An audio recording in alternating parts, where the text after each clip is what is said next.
In 1963, Israel was getting pretty close to building a nuclear bomb, and that was really bothering US President John F. Kennedy. He didn't want Israel to build a nuclear weapon and cause chaos in the Arab world, because if that happened, the Arabs might turn to America's enemy Russia for help. The US tried every possible way to stop Israel, but then something happened that nobody saw coming. Whether it's the US, the UK, or Russia, powerful countries have taken insane risks to get nuclear weapons.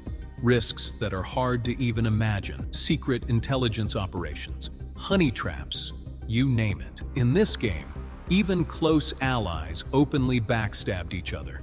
Today, we're going to learn the story of the 10 countries that now possess this terrifying power. Welcome once again to RAQEM TV videos. Viewers, there are 195 countries in the world, and almost all of them have advanced militaries and high-tech weapons to defend themselves. But out of those 195, only 10 countries have the world's most dangerous, most destructive weapon, the nuclear bomb. Think about it.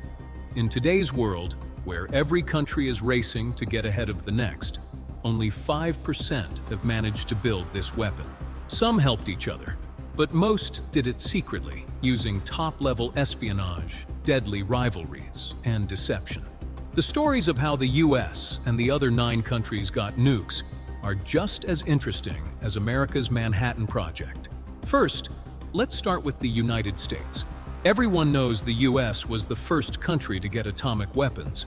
But did you know the discovery was first made by Hitler's scientists? Yes. In 1938, German scientists first discovered nuclear fission, that is, splitting atoms to create a chain reaction that releases massive amounts of energy. Back then, the scientific world was pretty small, and news of this explosive German discovery reached Albert Einstein in the US. He immediately warned the American president that Hitler could use this new discovery to build a bomb that could wipe out humanity. After that letter, during World War II, the US launched an ultra-secret project, now famous as the Manhattan Project.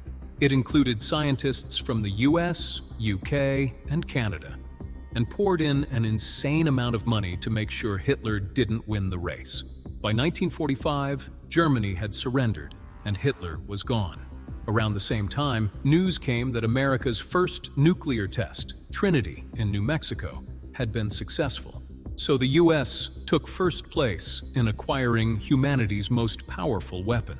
Without wasting any time, the very next month, the US dropped Fat Man and Little Boy on Japan, forcing Japan to surrender too.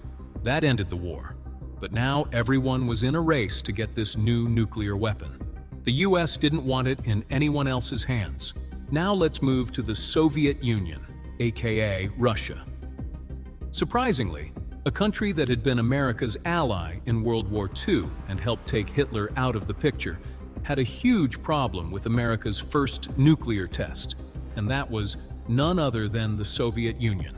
Yes, the Soviets were allies with the US in WBU, but in 1941, American and British scientists stopped publishing nuclear research papers.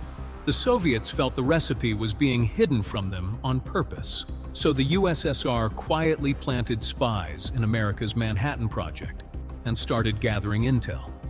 The Soviets thought they were playing the US, but the Americans weren't far behind. They turned Soviet agents into double agents and started feeding them false information.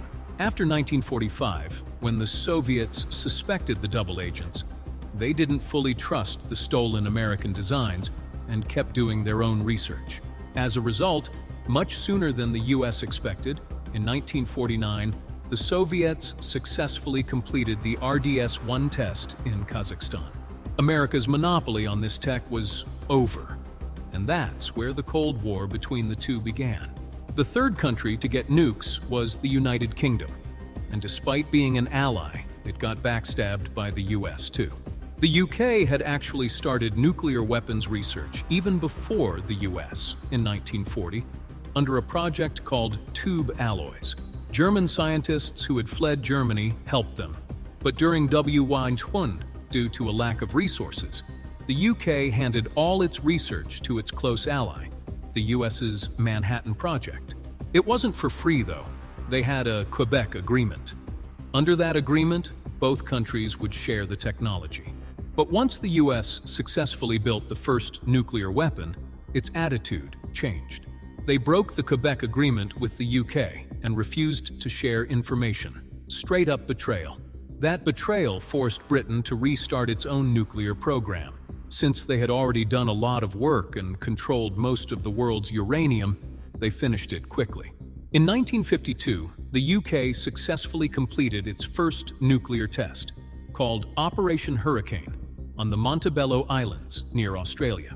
Meanwhile, when the US saw that Russia and the UK had nukes too, it started working on something thousands of times more dangerous than a regular atomic bomb: the hydrogen bomb. Yes, a regular atomic bomb creates energy by splitting atoms, called fission, while a hydrogen bomb uses fusion, combining atoms to create energy, the same process that happens inside the sun. In 1952, the US tested this new bomb. It was 450 times more powerful than the one dropped on Hiroshima. Then, in 1955, Russia, and in 1957, the UK, dropped their own hydrogen bombs to show the world they were no less. Now to France, the fourth country to get nukes. Some French scientists had worked on the Manhattan Project, but after their plan wasn't to build bombs, just to generate electricity with nuclear power. Then something happened that changed France's mind completely. The Suez Canal, Egypt's biggest asset, was under French and British control before 1956. But Egyptian leader Gamal Abdel Nasser spoke up, shut down the Suez Canal, and took control of it. Seeing this, France and Britain made a secret plan with Israel and attacked Egypt. But at the time, both the US and Russia heavily supported Arab countries because of the oil there. Russia threatened France and Britain that it would use atomic bombs if they didn't back off, while the US started putting economic pressure on France.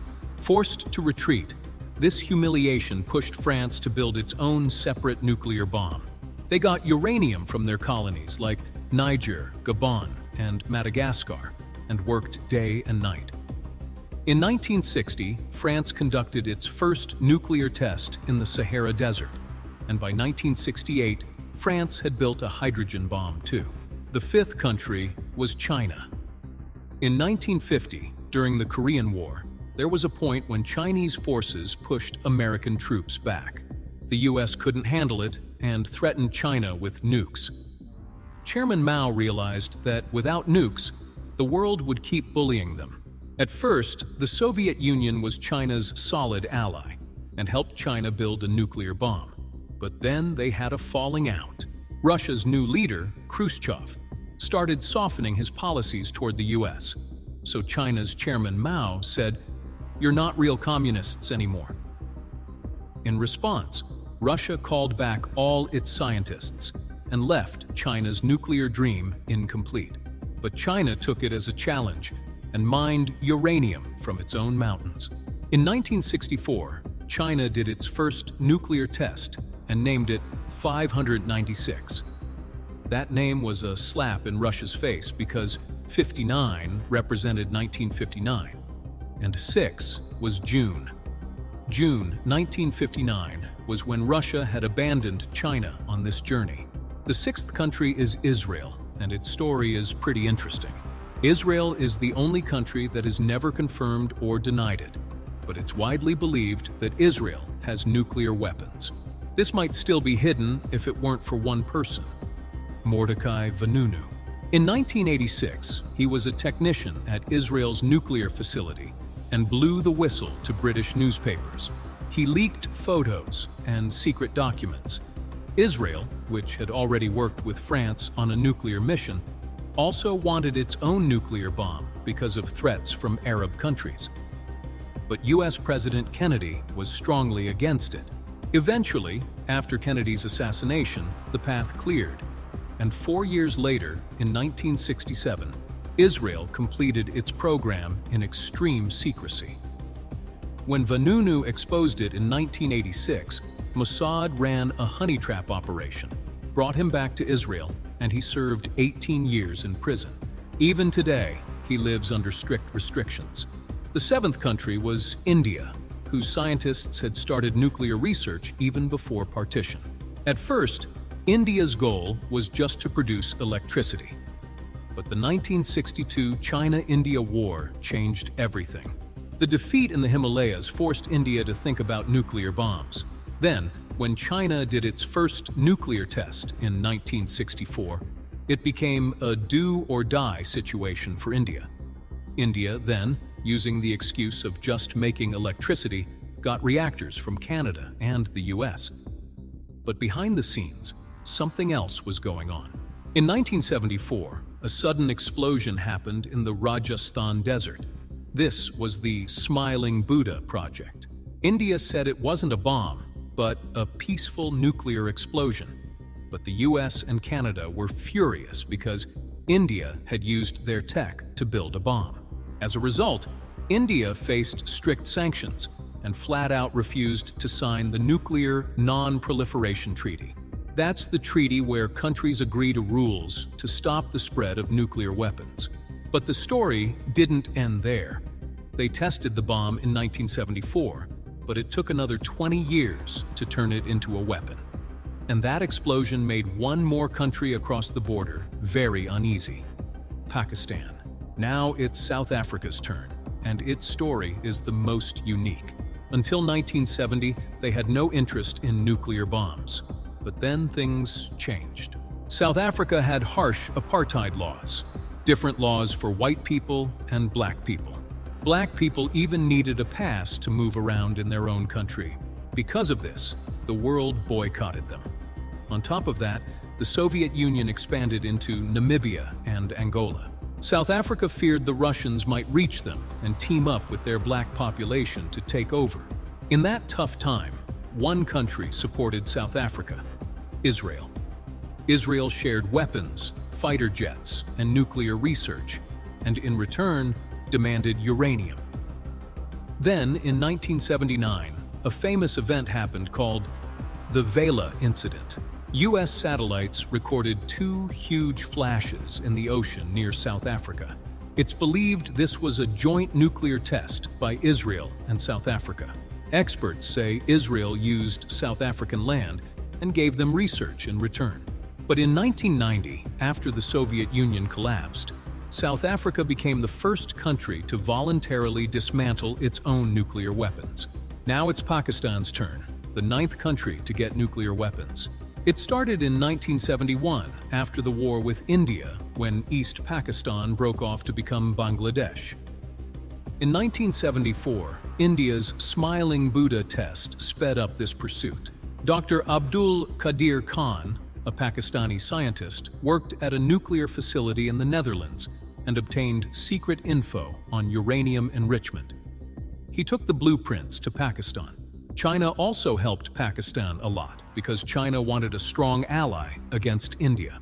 At first, the US didn't try too hard to stop Pakistan because they underestimated Pakistan's capability, and also because Pakistan was a key US ally against the Soviet Union in Afghanistan. In 1998, when India conducted 5 nuclear tests, just weeks later, Pakistan did its own underground tests in the Chagai Mountains. But the story didn't end there. Pakistan was accused of giving nuclear tech to other countries like Iran, Libya, and North Korea. When things got bad, and the Pakistani government was directly blamed, in 2004, Dr. Abdul Qadir Khan took all the blame on a TV program. He admitted he had sold the tech to North Korea, Iran, and Libya, and was then kept under house arrest for years. But here's the question: why did Dr. A.Q. Khan give this tech to North Korea, miles away? To answer that, we go to the last and 10th country to build a nuclear bomb: North Korea. North Korea's founder, Kim Il-sung, believed nuclear weapons were crucial to stop old enemies like South Korea and the US. In the 1950s, the Soviet Union helped them a lot with nuclear power generation.